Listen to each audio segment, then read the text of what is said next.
ressuscité, à toi la victoire pour l'éternité.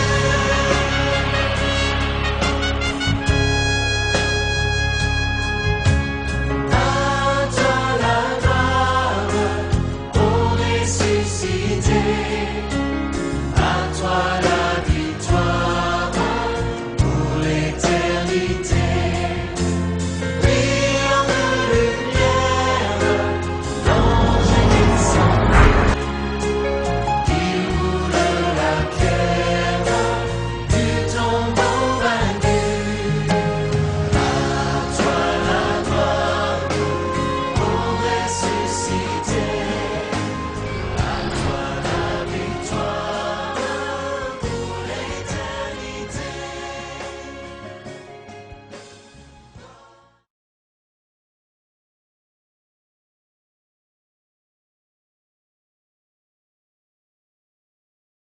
Et le Christ, Fils de Dieu, s'est identifié à nous.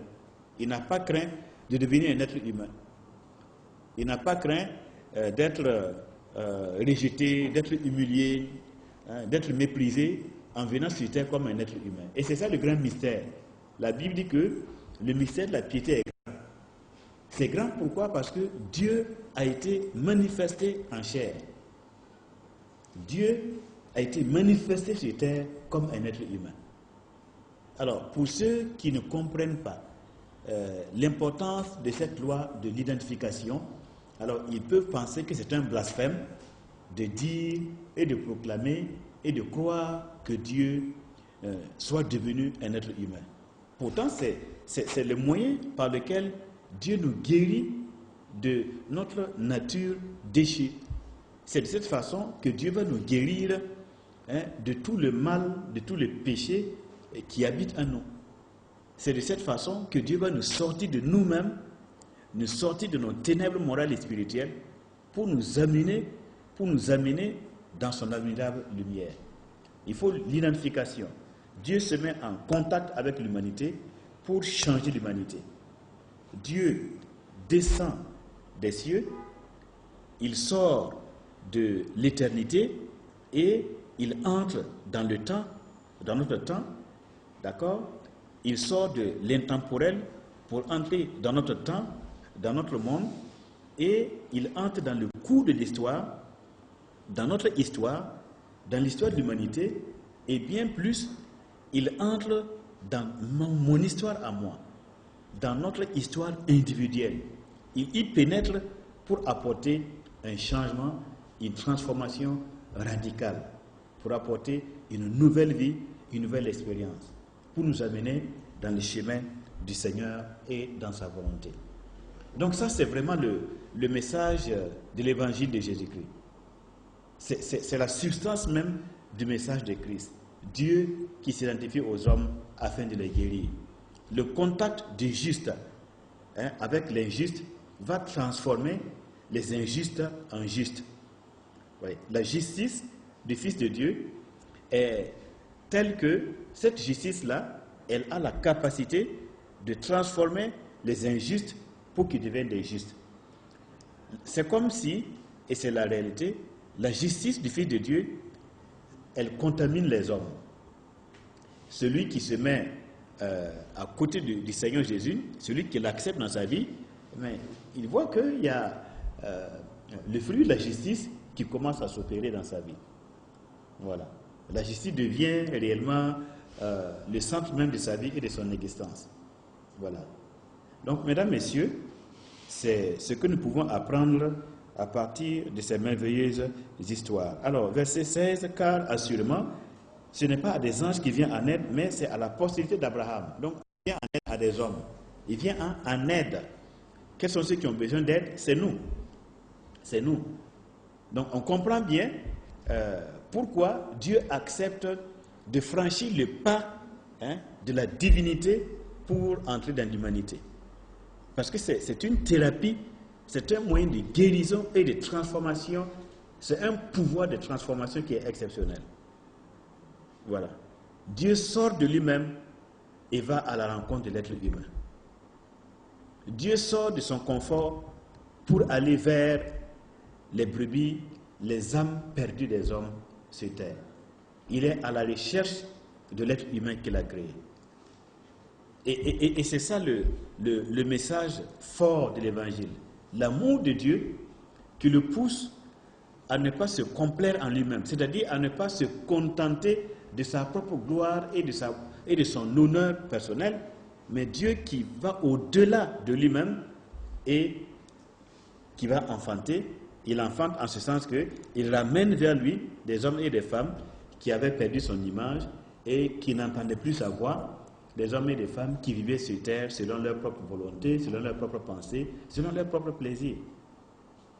Et donc, étant perdus dans l'accomplissement de leur volonté, perdus dans leurs pensées, perdus dans les plaisirs, donc Dieu va à leur rencontre et il les ramène à lui pour les avoir avec lui.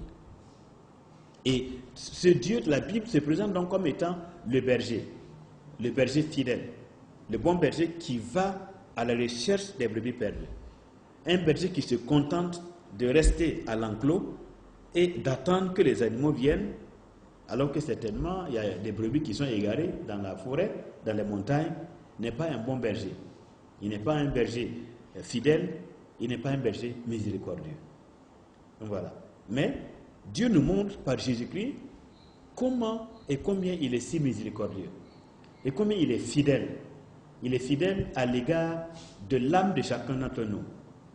Et cette fidélité le pousse à quitter le ciel pour entrer dans notre monde et entrer dans mon histoire, notre histoire, et nous appeler chacun par son nom, comme la Bible le dit, dans la parole de Dieu, dans la Bible, l'Éternel Dieu, parlant aux hommes, dit « Je te connais par ton nom ».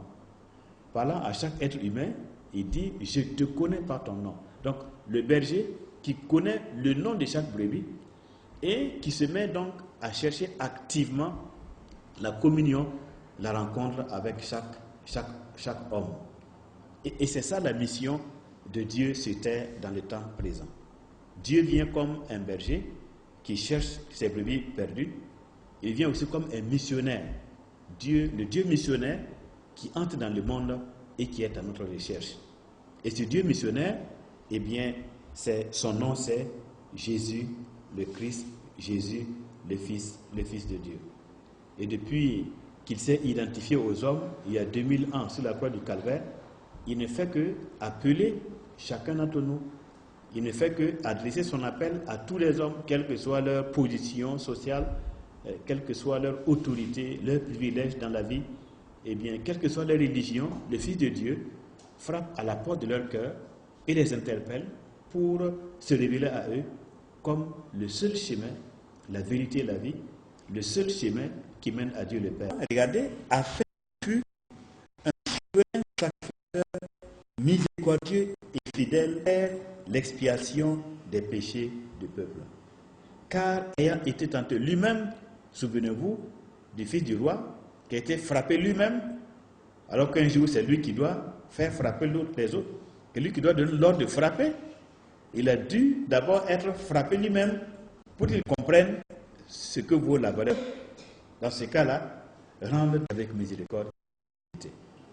Voilà. Donc, car ayant été tenté lui-même, ayant été frappé lui-même, dans ce qu'il a souffert, il peut secourir ceux qui sont tentés. Alors, cette façon de faire, la Bible nous dit clairement que la croix qui a consisté en ce que Dieu lui-même a accepté la crucifixion de son Fils, et il a accepté que son Fils soit mis à mort sur une croix. Alors, cette façon de faire, la Bible le dit très clairement, c'est une folie pour la majorité des hommes de ce monde. C'est vraiment une folie qu'un Dieu accepte que son Fils subisse de la part des hommes des outrages au point d'être cloué sur une croix. La Bible dit que de la part des hommes, c'est une folie.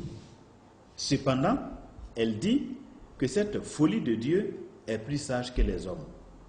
La folie de Dieu, qui est la croix de Christ, qui est le scandale de la croix de Christ crucifié, eh bien, cette folie de Dieu est plus sage que les hommes et elle devient une source de salut pour tous ceux qui croient. Pour tous ceux qui croient, cette folie de Dieu devient le moyen et elle devient aussi la sagesse de Dieu, la puissance de Dieu, le pouvoir de Dieu pour ôter les péchés et réconcilier les pécheurs qui croient avec le Dieu saint, de telle sorte que cette personne reçoit alors une communion avec Dieu pour toute l'éternité. Cette personne ne sera plus jamais jugée. Donc, il est important de comprendre comment fonctionne la justice de Dieu. La justice de Dieu fonctionne comme ça, par le principe de l'identification.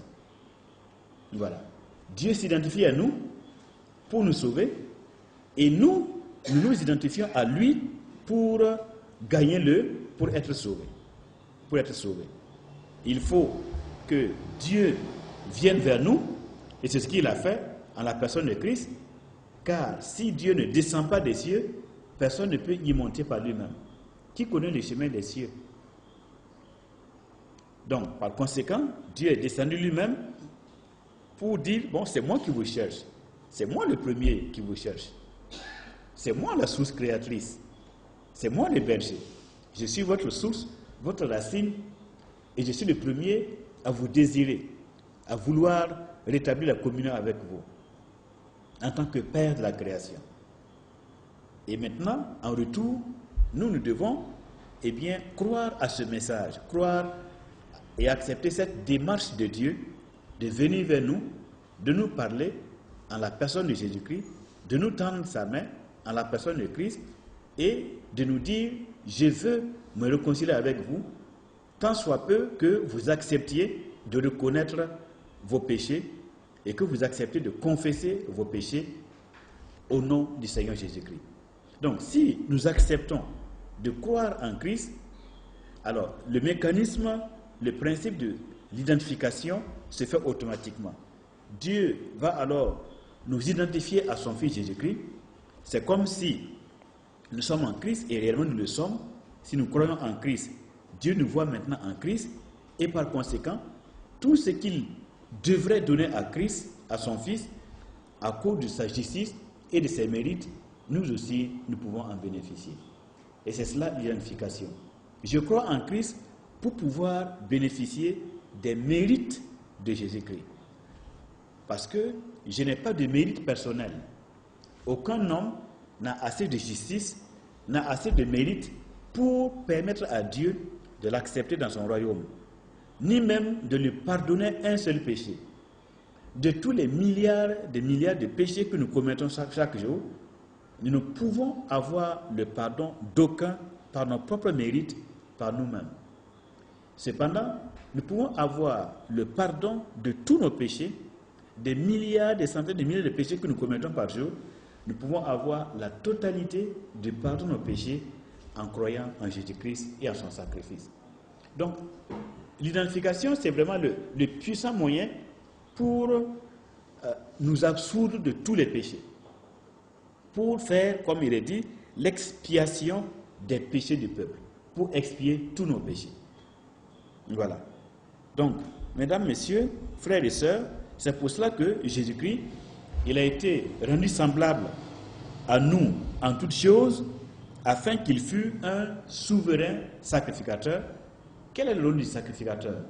Le rôle du sacrificateur, c'est de servir d'intermédiaire entre Dieu et les pécheurs, les hommes. Le sacrificateur apporte des sacrifices pour apaiser la colère de Dieu et permettre à Dieu d'être favorable au peuple et de ne pas déverser sa colère sur le peuple, de ne pas juger le peuple selon sa rigueur. Il apporte des sacrifices à Dieu pour cela. Le souverain sacrificateur, il est le patron de tous les sacrificateurs. Et en tant que tel, Christ est bien le souverain sacrificateur qui obtient le pardon total de tous les péchés en un seul sacrifice. Et c'est ce qu'il a fait sur la croix du Calvaire. En un seul sacrifice, une seule fois, il offre un sacrifice. Et ce sacrifice, ce n'est pas un sacrifice d'animaux, d'accord, mais c'est le sacrifice de sa propre personne. Voilà. Et alors, il obtient la miséricorde, d'accord, il obtient le pardon des péchés pour tous ceux qui acceptent de lui faire confiance. Donc, afin qu'il fût un souverain sacrificateur, celui qui présente un seul sacrifice une fois pour toutes. Et c'est ce qu'il a à faire, c'est ce qu'il a eu à faire sur la croix du Calvaire. Un souverain sacrificateur, comment? Regardez les termes qui suivent: miséricordieux et fidèle. Parce qu'il faut la miséricorde comme caractère du souverain sacrificateur. Il faut qu'il soit miséricordieux et il faut qu'il soit fidèle. Et maintenant, par le fait qu'il a souffert, d'accord, alors ça lui donne de comprendre et d'exercer la miséricorde. Mais celui qui n'a jamais connu la souffrance, d'accord, il n'a jamais connu la douleur, quand il voit un pauvre qui passe devant lui, ça ne lui dit rien. Ses entrailles ne sont pas émues. Mais si vous avez connu la souffrance, la douleur, vous comprenez le langage des larmes. Quand vous voyez quelqu'un en larmes, vous comprenez le message. Et les entrailles du Fils de Dieu s'ouvrent pour chaque être humain parce qu'il est venu sur cette terre et il s'est mis dans nos conditions. Il a vécu dans toutes les conditions par lesquelles nous sommes en train de passer. La faim, il a connu la faim. La pauvreté, il a connu la pauvreté. La tentation, il a été tenté. Quoi encore? Il a connu toutes les situations que nous sommes en train de vivre sur cette terre. Mais, alors, il est resté ferme. Alors, quand nous sommes dans des situations comme ça, et que nous lui faisons appel, il comprend notre douleur. Il sait ce qui nous fait mal. Voilà. Il comprend ce que c'est que la tentation. Il comprend ce que c'est que la faiblesse humaine. Mais s'il n'avait jamais été homme, seulement dans sa dimension divine, sa connaissance de la faiblesse humaine serait une connaissance théorique. Mais là, c'est une connaissance expérimentale. Il a vécu la chose dans sa propre chair, dans son propre corps. Voilà. Il est passé par le même chemin. Donc c'est pour ça, mesdames, messieurs, vraiment, alors, nous pouvons être encouragés en nous rappelant que le Fils de Dieu s'est identifié à nous, il s'est fait homme, dans le but de nous dire aussi que toutes les expériences et toutes les souffrances, les frustrations, les défis que nous connaissons sur cette terre, ce ne sont pas des choses qui lui sont étrangères. Il les connaît parfaitement et donc par conséquent, comme il a traversé toutes ces situations sans commettre le péché, nous aussi, si nous prenons son exemple et si nous lui faisons appel, eh bien, il peut et il va nous donner d'être victorieux. Donc, vaincre nos situations, vaincre nos peurs, vaincre nos tentations et vaincre tous les défis qui se posent à nous. Et quand nous avons un exemple aussi parfait et un sauveur aussi présent, aussi réel, un sauveur qui nous comprend dans toutes nos situations, dans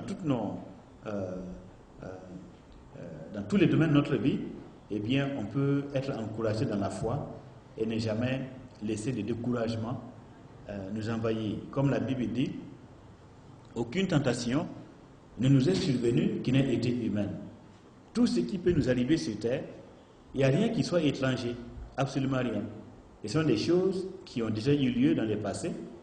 Des hommes et des femmes ont déjà traversé ces situations, ont déjà connu ces douleurs, ont déjà connu ces souffrances, mais ils ont connu aussi le secours divin, le secours d'en haut, le secours du Fils de Dieu.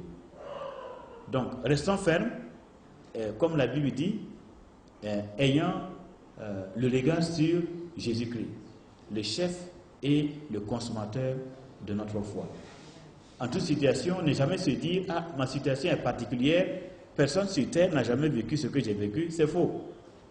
Il n'y a rien qui soit absolument spécifique à vous et à vous seul. Non, comme l'Ecclésiaste l'a dit, ce qui se passe aujourd'hui, c'est ce qui a déjà été. Voilà. Et c'est ce qui sera aussi demain. Voilà. Donc, restons fermes, car bientôt, le Fils de Dieu va revenir, et s'il ne revient pas, c'est nous qui allons le rejoindre, Mais dans tous les cas, dans quelques années, nous aurons de grands plaisirs de le revoir dans la joie et voir celui qui s'est identifié à nous, voir celui à qui nous sommes identifiés sur cette terre, à qui nous sommes identifiés dans les tentations, dans les épreuves, dans la souffrance, dans la mort, dans la vie, dans la naissance, dans la douleur. Et alors, nous comprendrons la valeur de toutes nos luttes et nous comprendrons le pourquoi de toutes nos luttes, de tous nos combats. Les choses vont s'éclaircir à nos yeux. Il n'y aura donc plus de questions à poser. On raconte l'histoire d'un homme qui souffrait énormément. C'est un homme juste qui souffrait énormément. Et alors, cet homme était très très très pauvre. Et un jour donc, il y a un de ses élèves qui était gravement malade. Et ce juste dit, bon, je vais te confier une mission. Quand tu vas aller au ciel, quand tu vas mourir, lorsque tu vas arriver, s'il te plaît, monte voir le Saint béni soit-il, monte voir le Dieu très haut et pose-lui la question de savoir pourquoi il m'a rendu aussi pauvre et dénué de tout sur cette terre. Voilà tout ce que je te demande de faire pour moi, mon fils. Donc, quelques instants après, le disciple en question, il est mort. Le petit est mort. Et son âme est allée là-bas, au paradis de Dieu. Et lorsqu'il est arrivé, rapidement, quelque temps après, son âme est redevenue dans son corps et il s'est réveillé. Alors quand il s'est réveillé, donc le juste pauvre là, son maître, vient lui demander, mais est-ce que tu as transmis mes questions au Dieu très haut et quelles sont les réponses qu'il t'a données? Qu'est-ce qu'il t'a donné comme réponse? Est-ce qu'il t'a expliqué pourquoi il m'a rendu si misérable? Et le petit dit, non mon père, vous savez, quand je suis arrivé là-bas, dès que je me suis approché de son trône, j'ai tout compris, donc il n'y avait plus de questions à poser. Parce qu'au ciel là-bas, on comprend tout, il n'y a aucune question à poser. Voilà. Là-bas, tout est clair. Donc, il n'y en a pas besoin de poser question. Tout s'explique et tout s'éclaircit. Les questions, c'est ici, sur cette terre. Tout est clair. Le pourquoi de ceci, le pourquoi de cela. Il n'y a pas de question. Le pourquoi de nos douleurs, le pourquoi de nos souffrances, le pourquoi de nos épreuves, le pourquoi de ceci, pourquoi de cela. Il n'y a pas de question au ciel, mon Père. Il n'y a que des réponses. Il n'y a que la connaissance. Tout est révélé et tout est mis à nu là-bas. Et le Père était donc satisfait. Il a dit, bon, mon fils, merci. Je sais que le jour où moi aussi, je vais m'envoler, mon âme va s'envoler dans le ciel et je vais tout comprendre en ce qui me concerne. Et je crois que c'est ça pour chacun d'entre nous. Pour tout ce qui nous concerne, eh bien, nous allons tout comprendre.